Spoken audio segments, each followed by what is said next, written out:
Manejo do paciente com sepsis em lugares de baixo recurso. Esse é o tema do nosso artigo comentado de hoje. E você deve estar perguntando, poxa, Gabriel, mas qual que é a diferença? Afinal de contas, parece que no Brasil tudo é um lugar de baixo recurso. Bem, eu posso te falar a verdade aqui. O artigo, que é um artigo que saiu na Intensive Care recentemente, me fez pensar muito sobre isso mesmo. Porque afinal de contas, o que ele julgou de baixo recurso é a realidade dos nossos UPAs, plantões de UTIs, emergências.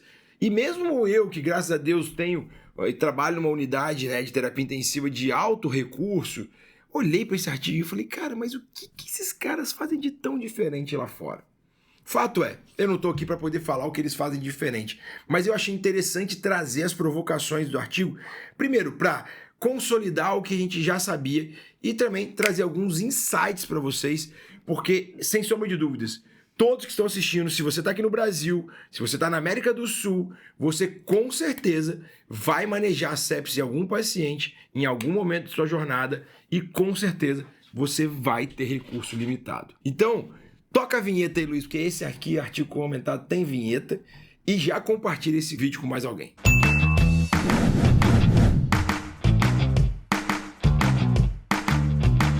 Então, olha só, primeiro eu vou pedir pro Luiz já botar aqui para vocês aqui, na tela, mais ou menos o que ele considerou aí baixo recurso aqui, o gráfico que ele bota aqui na tela, mostrando da onde vieram o painel de especialistas aqui. E me chama atenção, porque assim, Canadá, Estados Unidos aqui, tinha muita gente aqui. Então, meio estranho assim, esse painel de pessoas que não vivem uma realidade de baixo recurso falando de locais de baixo recurso. Mas, ok.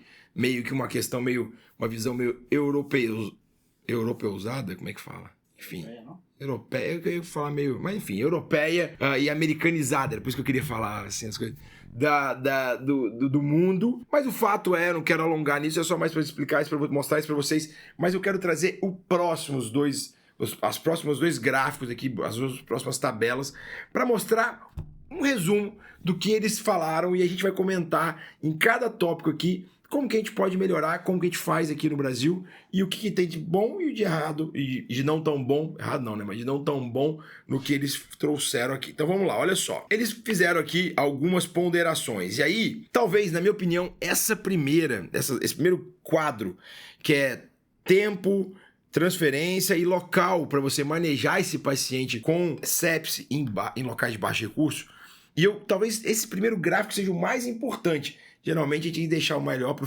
final, né? Para poder aumentar seu engajamento. Mas é que as outras coisas são muito bacanas, mas isso aqui, para mim, é algo que acontece todo dia no Brasil e a gente precisa ser melhor nisso, precisa estar mais atento e ter mais consciência disso que eu vou falar. Vamos lá, olha só, o que ele fala aqui, resumidamente, é o seguinte. A gente precisa entender o local e o tempo que você vai atender esse paciente. Claro, a primeira coisa que ele fala é você deve buscar transferir esse paciente o mais rapidamente possível para um local de melhor capacidade para poder manejar um paciente grave, um paciente com sepsis. E olha que bacana, a vida real no Brasil, isso acontece. A gente, graças a Deus, melhorou muito o nosso serviço aí de SAMU, de transferência, contra transferência. Mas veja, eu dou mentoria para médicos brasileiros no Brasil inteiro. E dentro dessas mentorias, o que eu mais vejo é que tem muito lugar ainda que isso não é uma realidade. As transferências demoram, elas são longas. E quando eu digo longa, eu estou falando de coisa de 20 minutos, meia hora. Porque se a gente perder ali a primeira hora, a gente já está correndo vários riscos com um paciente com sepsis ou qualquer paciente grave.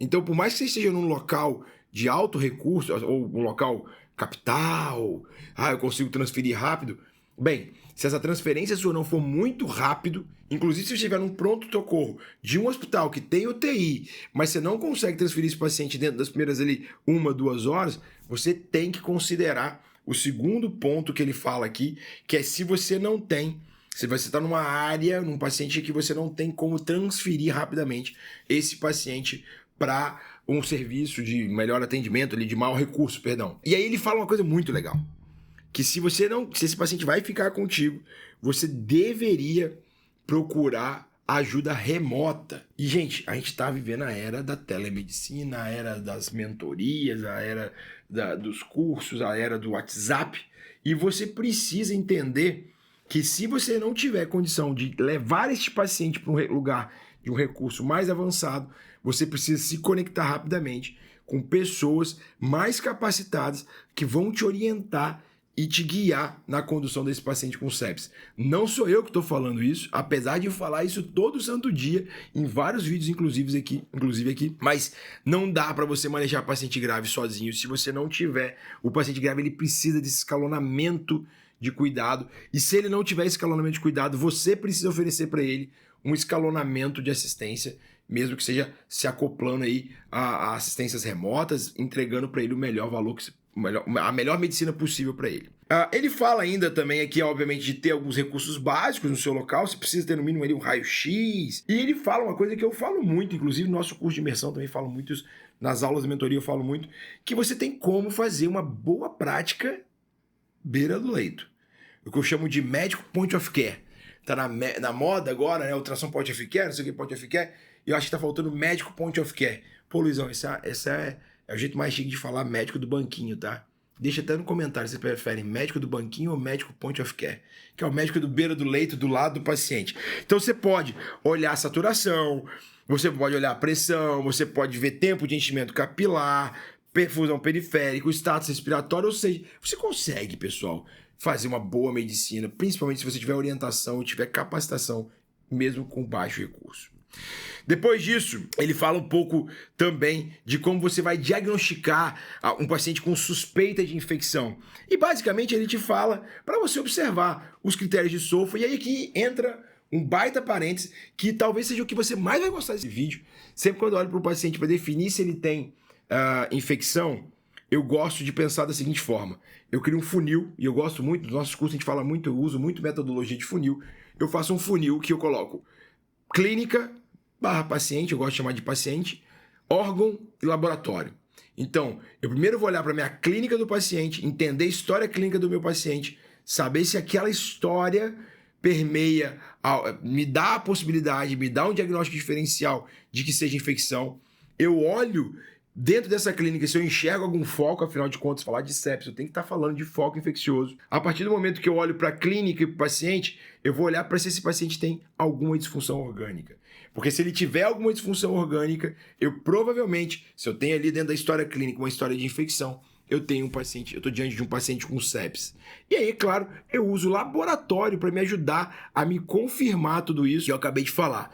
Muita gente olha só o laboratório, não se preocupa com a clínica, não se preocupa com a questão orgânica e às vezes começa a fazer antibiótico em paciente que não precisa. Muita gente até olha os de cima, mas fica tão apegado ao laboratório. Por isso o laboratório vem por fim aqui. O laboratório é quase que a cereja do bolo para confirmar uma infecção que você já suspeitava. E basicamente, se o laboratório vier normal aqui, como ele tem órgão disfuncional e tem clínica de sepsis, história clínica para sepsis, quase sempre vai começar a antibiótico terapia, principalmente se você estiver num ambiente de baixo recurso. Então pega esse fluxo que eu falei, esse funil que eu falei, e tenta aplicar ele sempre. Tira aqui, grava, anota o que eu estou falando, porque eu tenho certeza que isso vai ajudar muito no dia a dia, principalmente se você não tiver muitas condições de fazer cultura, de investigar muito os seus focos, os seus sítios, se você não tiver uma placa calçonina que possa vir a te ajudar, ultrassom que possa vir a te ajudar, enfim, esse pensamento paciente / clínica, órgão e laboratório podem te ajudar muito a cuidar, a diagnosticar uma infecção se você não tiver recurso. Depois disso ele gosta, eu acho interessante, ele fala que, olha, já que você não tem muito recurso, use a monitorização urinária, né, o catéter de vesical de demora, ele pode te ajudar a olhar para o paciente que está com choque, olhar para disfunções orgânicas, e de fato, por mais que ela não seja a melhor ferramenta, está longe disso, mas ela é uma ferramenta muito útil, principalmente se você tiver em locais com pouco recurso. Depois disso, mais rapidamente, ele fala de como você pode, nesses locais de baixo recurso, avaliar condições hemodinâmicas e respiratórias do paciente. E aí, condições hemodinâmicas, eles, claro, sempre gostam de levantar bastante a ideia lá da elevação passiva das pernas para você avaliar se esse paciente é responsivo a fluido.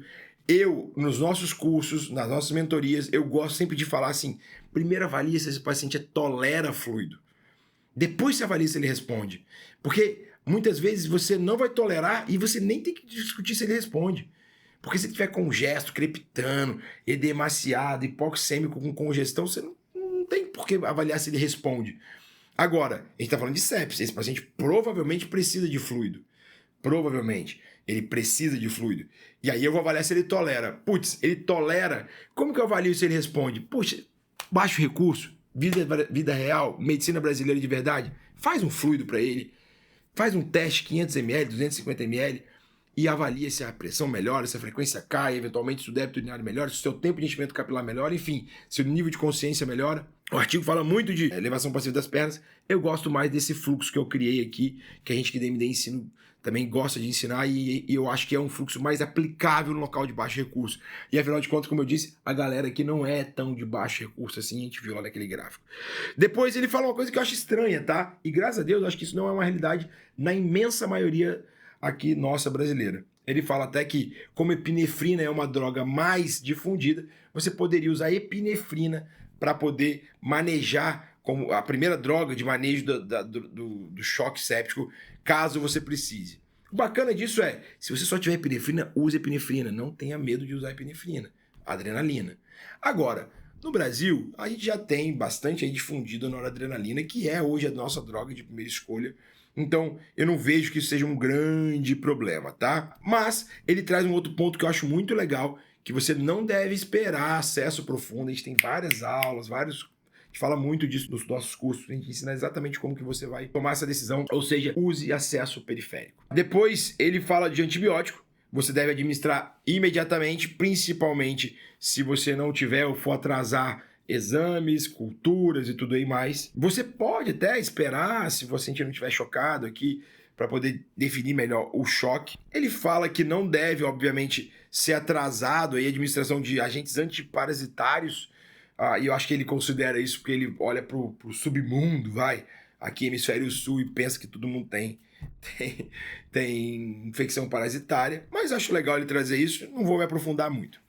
Por fim, e não menos importante, ele traz uma coisa interessante aqui. Olha o que ele fala. Se você não tiver catéter de alto fluxo nasal de oxigênio, você até pode, naquele paciente que está com desconforto respiratório, tentar usar ventilação não invasiva. Aí eu faço a pergunta para vocês e eu vou deixar vocês com essas perguntas. Quantos de vocês usam e têm catéter nasal de alto fluxo para paciente com sepsis na sua emergência, na sua unidade? Ou seja, a nossa realidade é, de fato, usar ventilação não invasiva. Só que tem que tomar cuidado. Ventilação não invasiva sempre é uma ponte. Falo muito isso no nosso curso de ventilação mecânica, que ventilação não invasiva é sempre uma ponte. Você precisa ter certeza que daqui a pouco aquilo vai melhorar. Mas, como eu disse, ela pode ser um suporte, principalmente se você estiver num ambiente não muito protegido, até transferir ele para uma UTI para realizar uma intubação segura. Jamais atrasando a intubação. A VNI não pode atrasar a intubação. A partir do momento que a VNI atrasa a intubação, ela está fazendo mal para o paciente. E se você gostou desse conteúdo que eu trouxe, eu vou te fazer 2 pedidos. Primeiro, clica aqui, se inscreva no canal, dê o like, faça seu comentário, deixe se faltou alguma coisa no artigo, porque provavelmente faltou aqui a gente falar alguma coisa, não só do artigo, mas conta a sua realidade. Eu quero saber como é a sua realidade e a gente vai discutir aqui como que eu posso te ajudar, inclusive, na sua realidade. Se você gostou, curtiu, comentou e deu like, eu já te agradeço muito por isso. Tenho certeza que essa mensagem pode te ajudar demais a ser um médico mais capacitado. Mas eu queria também te fazer um convite para você olhar, tem um link aqui da nossa mentoria Medicina Brasileira de Verdade, que é justamente, ela foi desenhada para ser uma mentoria individualizada para médicos no Brasil inteiro que pensam, que trabalham em locais de baixo recurso. Ela não é exclusiva para locais de baixo recurso, mas a essência da medicina de paciente grave que a gente ensina e que a gente te acompanha no seu dia a dia dentro da mentoria é para justamente porque a gente sabe que no Brasil faltam recursos, mas tem um recurso que não pode faltar, que é a sua capacidade de ser um bom médico, uma boa médica. Então, se isso te tocou, se você acha que pode transformar a sua realidade, a realidade do seu paciente, de onde você vive, clica aqui no link, preenche aqui o link que a gente vai entrar em contato com você, alguém do time, para te explicar melhor sobre a nossa mentoria, ok? Abraço, até o próximo vídeo.